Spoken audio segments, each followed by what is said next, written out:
Hello and welcome to NPC, that still stands for Next Portable Console. It's the show about the games we take with us and about the many consoles that we buy. This week, it's just me, Federico and my good friend, John Voorhees. Hello, John. Hello, Federico. You are my good friend as well. Yes. Our third good friend. We are missing Brendon. Mr. Brendon Bigley is off to a much well-deserved vacation in France. Brendon's in Paris. He's been posting pictures on the social media. And so, we miss you, Brendon, but also, enjoy your time in Europe, which is the best continent, if you ask me. Do you think Brendon is just going around, telling French people, je m'appelle Brendon, or stuff like that? Yes, followed very quickly by which handheld console to buy. Yes, he's got a picture. He just points at his brochure, and he's getting a cut from AliExpress. The guys is exploring Paris with a TrimUI Brick. It's probably loaded some local guide on his TrimUI Brick. You know what he's doing? He's sitting in the Louvre in front of beautiful art, but he's sitting on a bench, fixated on Pokemon. He's playing through Pokemon Red. Yeah, some of those games like Emerald Sea Glass, some of those like ROM hacks that he brought to France. No, we miss you, Brendon, but we're gonna do the show without you, and we have a bunch of things to cover. We do. Where do you want to start, John? From follow-up? Yeah, I do want to start with follow-up because we talked about 2 or 3 weeks ago. We talked about an iOS app that allowed you to pull guides and walkthroughs into the app and use them when you're playing a game. And that was great, but iOS is not the ultimate place to be playing and emulating video games right now. The place that I really wanted that app, and I mentioned on the show, was I really wanted it on the Thor because I have 2 screens there and I could put the guide on one screen and play the game on the other. And I was just kind of scrolling through the TWG Discord yesterday when I saw one of our listeners mention that there is now a similar type app for Android called Pixel Guide. Okay. Now, this is not in the Play Store. It's on GitHub, but it's very easy. All you have to do is, go there in the Chrome browser, tap on the file, download it, and open it. I mean, that's really all there is to it, and it brings all that stuff in there. You can pull in various guides, save them locally so you don't have to be on an internet connection or anything like that while you're playing. It has all kinds of options, whether it's just the plain text guides, the HTML ones. I downloaded A Link to the Past, a guide for that, just to see what it was like, the HTML one. And it was a lot because it was a really thorough guide. These are all like community-driven guides, and it had hundreds of screenshots and detailed discussion of every stage of the game. Really nice. I mean, I think that that's going to be something that I get a lot of use out of. I'm going to pick a couple of games, I think, download the guides and just kind of start doing that because I think it can be helpful with especially some of those harder, older games. Just if you want to just enjoy the game and you're not really trying to become a master of it, it's a good way to get through a game. Nice. Thank you for that. Okay, so we have a bunch of news to cover. We do. I wanted to start with this Microsoft announcement. Yes. So the Xbox app is now available on Windows 11 devices. Well, you say, big deal, we know. But Windows 11 devices running on ARM. Yes. So this is something that Microsoft started doing officially last year with the Snapdragon Elite series of the X1, and now they have the X2. What's interesting here is that it's available on all ARM-based Windows 11 devices. They're saying that 85% of the Game Pass catalog. So that surprised me. Really high number. 85% of the Game Pass catalog, those games work natively on ARM now. Yes. You can use cloud gaming for the other 15% that doesn't. Fascinating stuff. They also have support for the Epic anti-cheat system. So basically the anti-cheat that is like in Fortnite and some other games. That's a big deal. Because usually with emulation, you don't get that kind of thing. And that's why a lot of those big games are not available to use with some of these other systems that are out there. Yeah. And they, as you can expect, they have this emulation layer going from x86, so Intel-based architecture, to ARM, and they're saying that they're growing the compatibility of that emulation layer. I think it's so fascinating that all of the major gaming companies at this point are dealing with some emulation layer of some kind.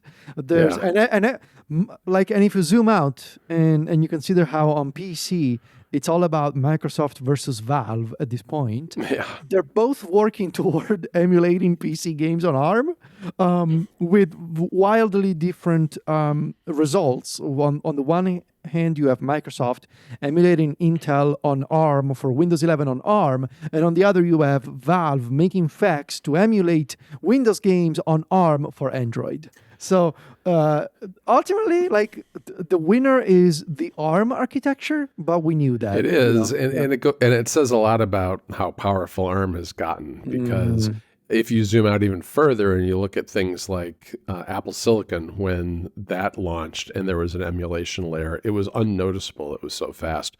Whereas if you go way back to the transition from PowerPC to Intel with Apple, there was emulation utilized there for that transition too, but it was noticeable. I mean, it was good.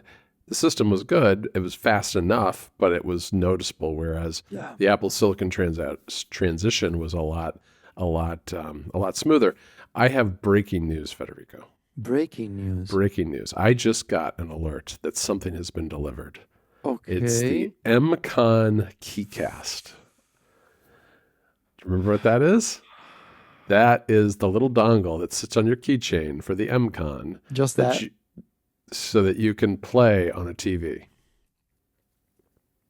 That existed? Yeah, they did. They did a bunch of add-on forgot. accessories. They did a dock. I did not get the dock. The keycast is you plug it into the HDMI port on your TV, and you can wirelessly cast games to your television using it. It's like I think they charge maybe $30 for it. I think something like that.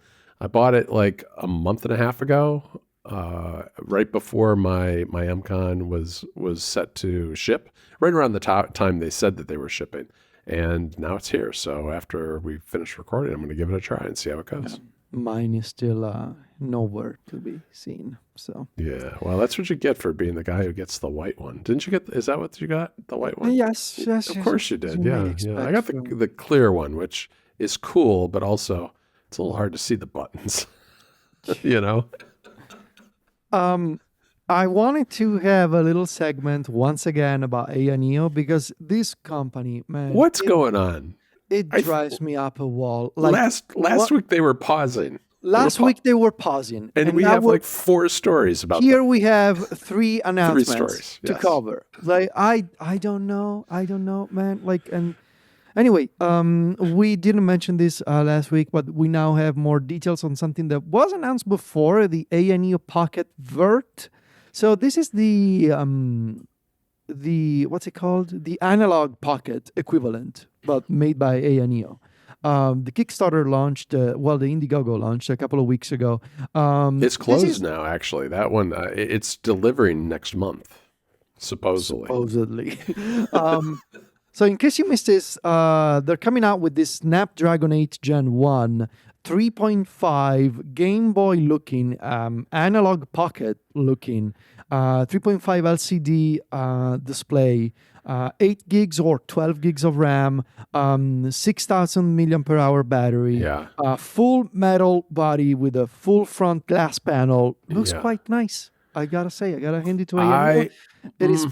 I think it's one of the nicest things they have done for my taste. Yeah, it's too angular for my taste, I think. It is very angular. I prefer the DMG, their Pocket DMG that they put out, which is more expensive and has that weird little touchpad on it. You remember that? They just came out with a yellow one. Yes. Very Pokemon-like, very Pikachu. That's another thing that they've done recently.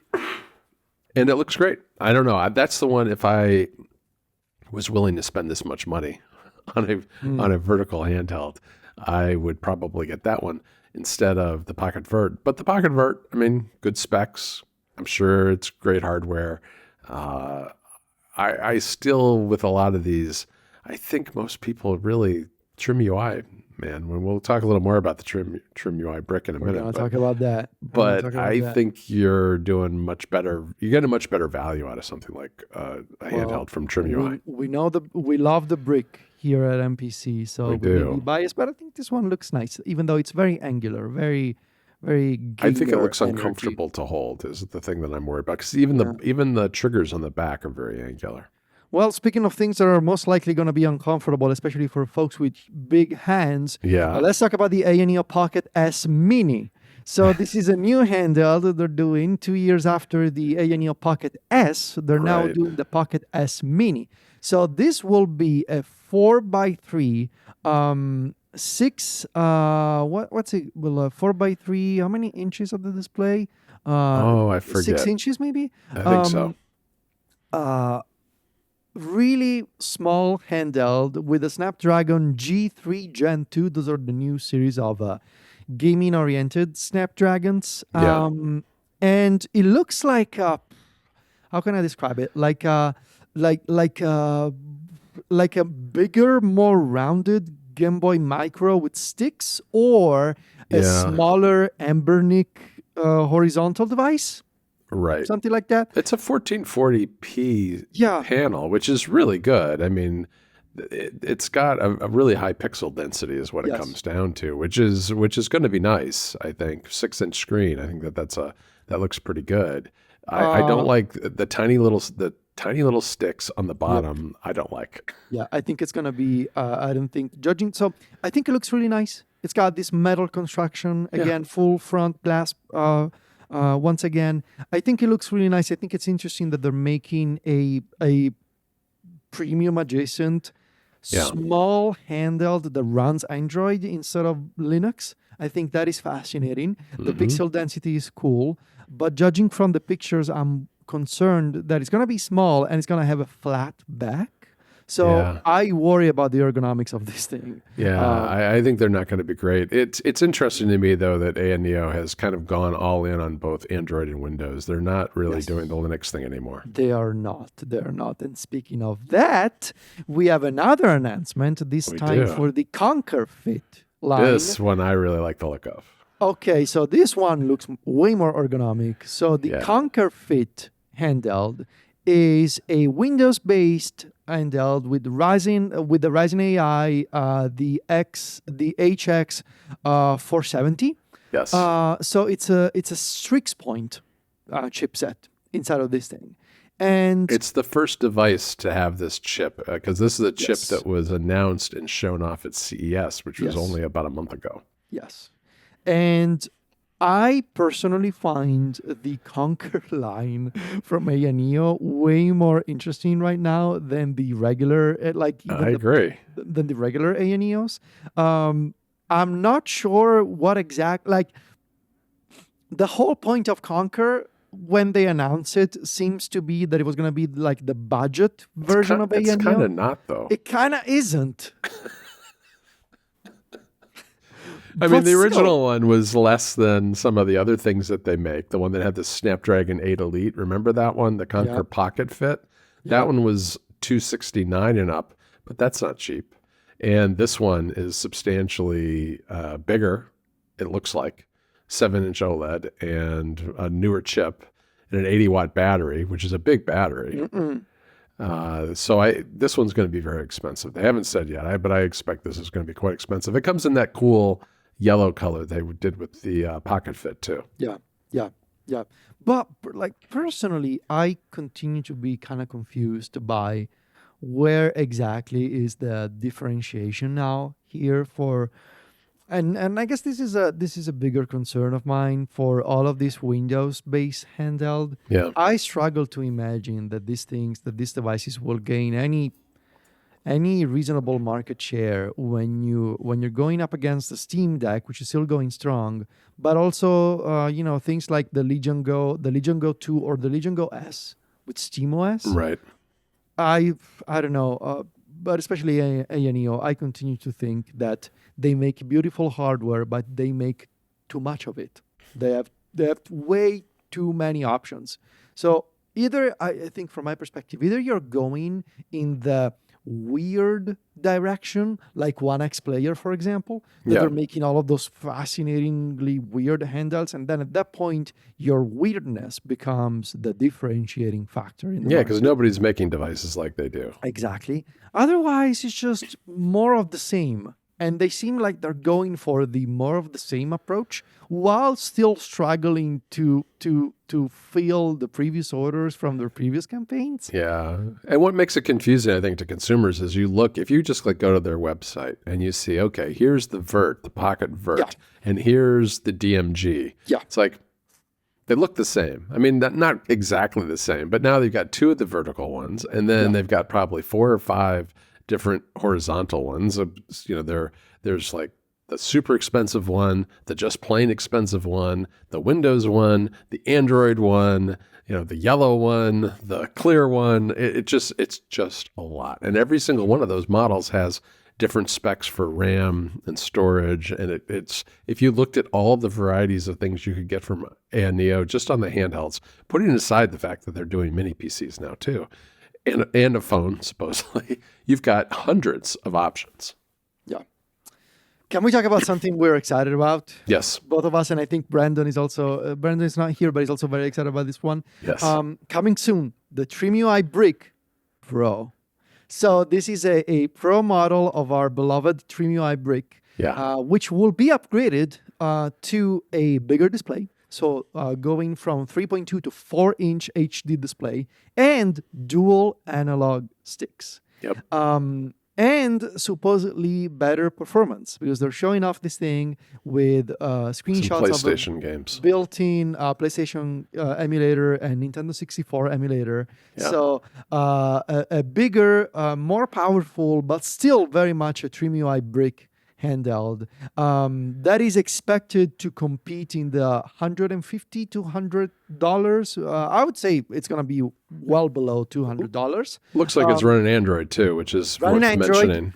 Yeah. And the full specs, pricing, release dates are still to be announced. But boy, this is shot up to the top of my list for like most anticipated of 2026. Like a TrimUI Brick that is still small enough but more capable. Yes. Yeah, this looks really neat to me too, and I think this is like a company, like in contrast to AYANEO, is really doing things right, in that they have a very limited line of things. They take their time in putting them out. They just don't throw a lot of stuff at the wall.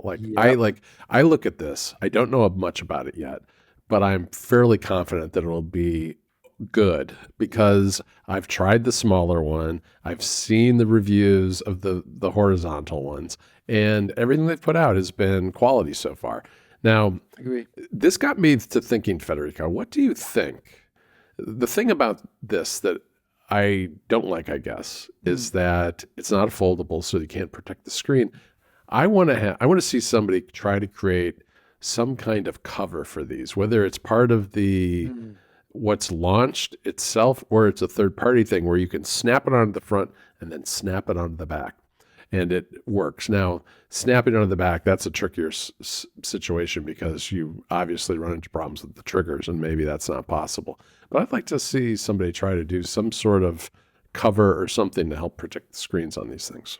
Yeah, I agree. I always, because it was so inexpensive, I always just threw my TrimUI Brick in a bag without worrying about it. But especially now that it's got sticks, that's the thing.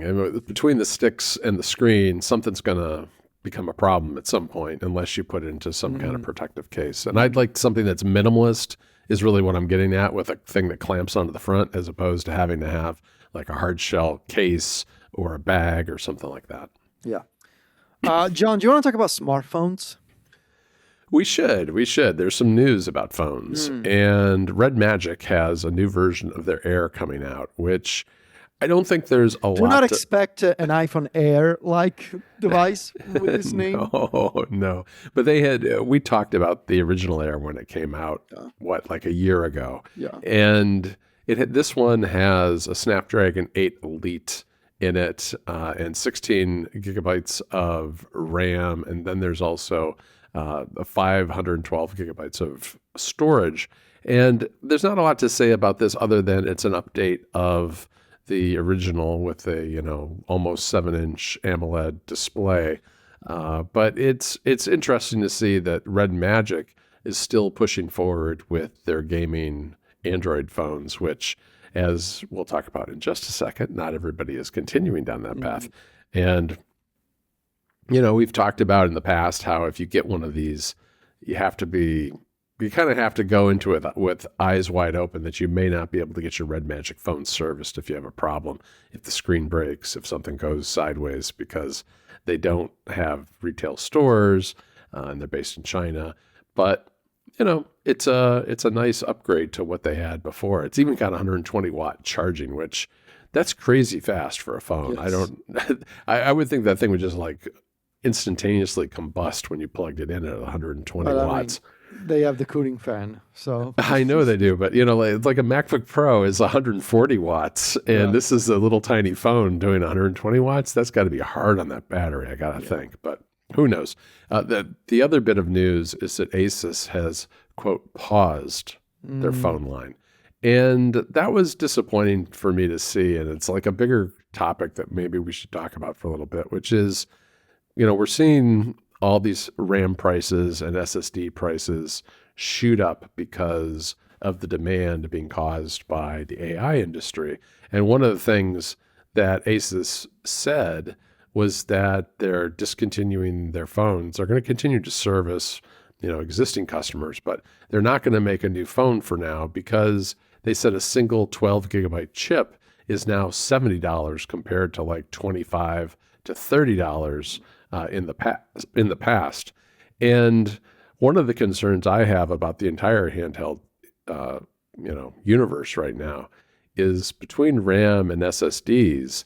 I feel like the Odin 3 from AYANEO, which we're going to talk about in NPC XL today, that may have come out just in the nick of time, and that there are going to be fewer companies pushing the limits with these new chips, these new Snapdragon chips, because it's not even necessarily the Snapdragon chips that are the problem. It's that you need a lot of RAM to do things like emulating Windows, and RAM is so expensive that it's going to be very hard to do these at a price where they can get a big enough customer base to make it worth their while. And that's why I wonder whether, even though we got off to a pretty fast start at the end of last year, at the beginning of this year with interesting, powerful handhelds, whether what we're going to see in the back half of the year is more of an emphasis on the budget ones that are using the older chips, less RAM, and are focused more on the older systems for emulation purposes. Yeah, I think you're right. And it's unfortunate because, I'm lucky that I got my AYANEO Odin 3 just in time. Because the prices are going up now already, and they're not going up a lot, but they are going up. Maybe this RAM shortage and price increase situation will fix itself, 6 months from now. But I think you're right. I think for a while we will see a bit of a drought when it comes to these high-end devices, especially from smaller companies. Even if Asus cannot afford to keep making these things, they're a pretty big company. Yeah, that's the thing. And, supply and demand will work itself out eventually. The thing is that the problem with RAM is that it costs billions of dollars to make the factories to make more of it. So unless the AI industry tanks, which a lot of people do predict, and the demand dries up there, the supply is going to take a while to get online. Yeah. Okay. Before we go, I wanted to mention this video on YouTube. This is a Chinese modder. Yeah. This is presented as the video that is going to end the console wars. It's a wild Chinese video. Modder was able to create a single console, a single monolith, a single object that contains inside a PlayStation 5, an Xbox Series S, and a Nintendo Switch 2. It's a crazy video in Chinese. If you don't speak Chinese, go turn on the terrible but passable enough YouTube translation features.